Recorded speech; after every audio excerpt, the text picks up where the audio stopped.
नमस्कार, आदाब, सत श्री अकाल, जय भीम, जोहार। मेरा नाम है नवीन कुमार। आज मैं कुंभ की बात करना चाहता हूं, महाकुंभ की बात करना चाहता हूं, नैतिकता की बात करना चाहता हूं, पाखंड की बात करना चाहता हूं, पाखंड की पराकाष्ठा की बात करना चाहता हूं। और मेरा सवाल बहुत सीधा है। मेरा सवाल यह है कि माहेश्वर की मोनालिसा को कुंभ छोड़कर, बल्कि कहिए महाकुंभ छोड़कर भागना क्यों पड़ा? आप सब समझ गए होंगे कि मैं किसकी बात कर रहा हूं। परेशान हो गई।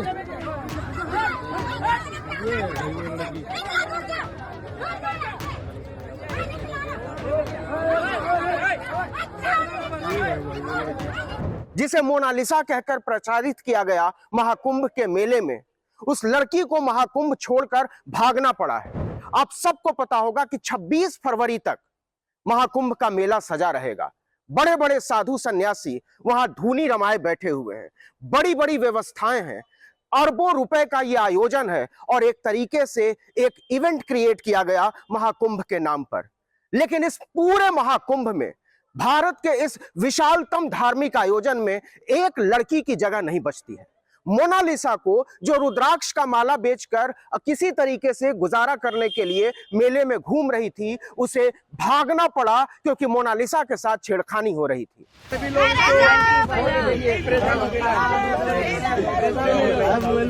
तो सवाल है कि मोनालिसा के साथ छेड़खानी करने वाले लोग कौन हैं? वो कौन लोग हैं जिन्होंने मोनालिसा को महाकुंभ का मेला छोड़कर भागने पर मजबूर कर दिया?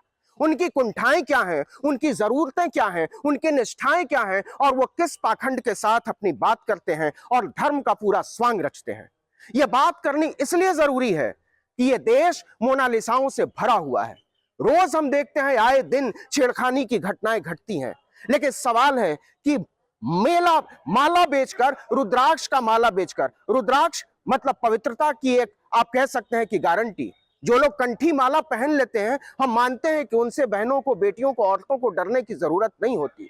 लेकिन मोनालिसा ने जाते जाते एक बहुत भावुक टिप्पणी की है, और वो टिप्पणी ये है कि मैं महाकुंभ का मेला छोड़कर जा रही हूं, और मुझे इसलिए जाना पड़ रहा है कि मैं अपनी रोजी रोटी कमाने के इरादे से यहां आई थी, मैं वो काम नहीं कर पा रही।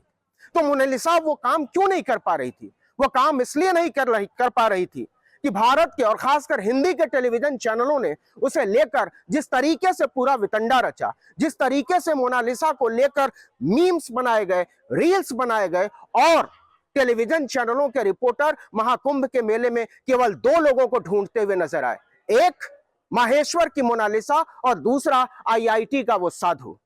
इस पूरे महाकुंभ के आयोजन में पूरा मीडिया एक लड़की को ढूंढ रहा था और एक लड़के को ढूंढ रहा था, क्योंकि उसका पूरा कारोबार इसी अजीबपन के साथ चलता है। तो सवाल है कि मोनालिसा के जाने के बाद जो हाहाकार मचा है मीडिया में, वो हाहाकार क्या वाकई बहुत स्वाभाविक है, या फिर ये मोनालिसा के मेला छोड़कर जाने से पैदा हुई वो ग्रंथि है जो सवाल मीडिया पर उठा है, जो सवाल टेलीविजन चैनलों पर उठा है, जो सवाल अखबारों पर उठा है, जो सवाल सोशल मीडिया पर उठा है, जो सवाल यूट्यूबर्स पर उठा है? आखिर क्या वजह थी कि केवल एक और एक मोनालिसा को ढूंढ रहा था समूचा मीडिया? मोनालिसा महेश्वर लौट चुकी है। मोनालिसा अब कभी महाकुंभ नहीं आएगी। लेकिन सवाल है कि मोनालिसा नाम की पेंटिंग के आधार पर दुनिया में महानता के जो बीज बोए गए हैं, वो एक असल मोनालिसा को बर्दाश्त क्यों नहीं कर पाता? क्या ये पूरा का पूरा पाखंड का साम्राज्य निहायत मर्दवादी है? क्या ये पूरा का पूरा आध्यात्मिकता का साम्राज्य निहायत पाखंडी है? क्या ये पूरा पूरा धर्म का साम्राज्य एक ऐसे घिनौनेपन से भरा हुआ है जिसकी एक सभ्य समाज में कोई जगह नहीं हो सकती? ये पूरा आयोजन जो है वो 8,000 करोड़ रुपए से ज्यादा का आयोजन है, और इस आयोजन में जो चीज भी सामने आ रही है उसके हम सब साक्षी हैं। ऐसा आप अखबार पढ़िए, आप टेलीविजन के चैनल देखिए, आप सोशल मीडिया पर जाइए, आपको लगेगा ही नहीं कि महाकुंभ के अलावा इस धरती पर भारत में कुछ हो रहा है। लेकिन किस चीज को छोड़कर हो रहा है और किस चीज को पकड़ने के लिए हो रहा है, ये दो चीजें हैं जिसके बीच की लकीर पर हमको बात करनी ही होगी। ये बात इसलिए करनी होगी कि हम बहुत सारी चीजों को बचा सकें, हम मनुष्यता में विश्वास को बचा सकें, हम बराबरी, भाईचारे, न्याय में विश्वास को बचा सकें। मोनालिसा नाम की जो लड़की जो माहेश्वर से आई थी, आपने देखी होंगी उसकी तस्वीरें, वो बेहद गरीब लड़की है और पूरे मेले में दुनिया भर के फोटोग्राफर, दुनिया भर के यूट्यूबर, दुनिया भर के रिपोर्टर मोनालिसा की खोज कर रहे थे।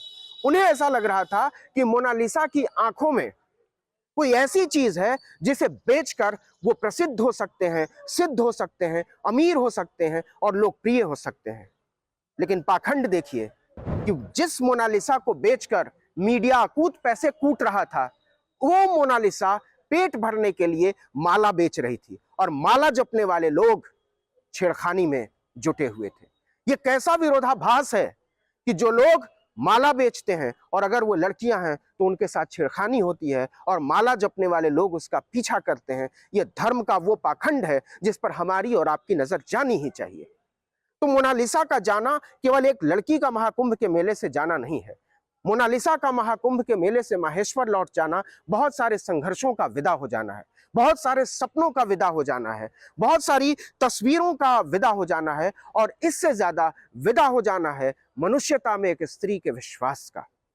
विश्वास खंडित हुआ है और यह जिम्मेदारी पूरी तरीके से इस देश के मर्दों को लेनी होगी, चाहे वो किसी कोने खत्ते में रहते हों, चाहे वो किसी राज्य सूबे में रहते हों, चाहे वो कोई भी बोली भाषा बोलते हों। लेकिन ये जिम्मेदारी लेनी पड़ेगी कि हमने इस देश को औरतों के लायक नहीं रहने दिया है और जब तक ये दुनिया, ये देश, कोई सूबा, कोई घर औरतों के लिए सबसे मुफीद नहीं बनता, हम उस समाज के, उस देश के, उस घर के, उस चौहद्दी के सभ्य होने का दावा नहीं कर सकते। हमें यह कहना ही पड़ेगा कि मोनालिसा का लौट जाना पाखंडी मर्दवादी समाज पर एक टिप्पणी है और यह टिप्पणी तब तक चस्पा रहेगी जब तक कि मोनालिसा को यह समाज वापस महाकुंभ के मेले में नहीं लाता और उसे अपने तरीके से अपना रोजगार नहीं करने देता। तो मेरा सवाल बड़ा सीधा है और मैं अपील करना चाहता हूं कि मोनालिसा लौट आओ महाकुंभ के मेले में, क्योंकि तुम्हारी चीजें उन लोगों से बहुत ज्यादा हैं जो लोग संघर्ष के साथ अपनी दुनिया बनाते हैं। तुम्हारी जरूरत इस दुनिया को है, पाखंडी साधु संतों को नहीं, उन लोगों को नहीं। दरअसल मोनालिसा का लौट जाना महाकुंभ के मेले से उन मेहनत कशों का अपमान है जो श्रम करके अपना जीवन जीते हैं, उन औरतों का अपमान है जो किसी भी तरीके से अपने सपने को बचाए रखती हैं। ये उन सपनों का अपमान है जो बहुत मुश्किल से किसी औरत की पलकों के नीचे पलते हैं। तो ये मुश्किल वक्त है और ये मुश्किल वक्त भारतीय लोकतंत्र के उस ढांचे के लिए है जिसमें मीडिया नाम का एक चौथा खंभा खड़ा है और उस मीडिया के भीतर वो नासूर खड़े हैं जो किसी भी तरीके से मेले में, महाकुंभ के मेले में, किसी अखाड़े में कहीं भी जाकर कोई ऐसी चीज ढूंढ लेते हैं जो उनके लिए मजा क्रिएट कर सके। तो हमको सोचना पड़ेगा और आप जहां कहीं भी इसको देख रहे हो, जरा आप सोच कर देखिए कि कहीं महाकुंभ का मेला आपको इसलिए तो आकर्षित नहीं कर रहा है कि वहां आप कुछ अजीब गरीब चीजें देख सकें। कहीं महाकुंभ का मेला आपको इस वजह से तो आकर्षित नहीं कर रहा है कि आप नागाओं के नाम पर आप लोकतंत्र का तमाशा देख सकें। इसलिए जरूरी है कि आप मोनालिसाओं के पक्ष में जहां कहीं भी खड़े हो वहीं से आवाज उठाइए। आपको बर्बर लोगों को बर्बर कहना सीखना पड़ेगा, आपको स्त्री विरोधी लोगों को स्त्री विरोधी कहना सीखना पड़ेगा, आपको लोकतंत्र विरोधी लोगों को लोकतंत्र विरोधी कहना सीखना पड़ेगा। और आखिर में मैं केवल इतनी अपील करना चाहता हूं कि संविधान को बचाइए, समता को बचाइए, बराबरी, न्याय और बंधुत्व में विश्वास को बचाइए। ये विश्वास जो लोग कुचलते हैं, चाहे वो बाबा हो, चाहे वो नेता हो, चाहे वो छात्र हो, चाहे वो नौजवान हो, चाहे कोई व्यवस्था हो, चाहे कोई संस्थान हो, वो निश्चित तौर पर इस लोकतंत्र के दुश्मन है, वो निश्चित तौर पर मनुष्यता के दुश्मन है, वो निश्चित तौर पर उस आइडिया के दुश्मन है, उस विचार के दुश्मन है जिसे हम सब लोग भारत कहते हैं।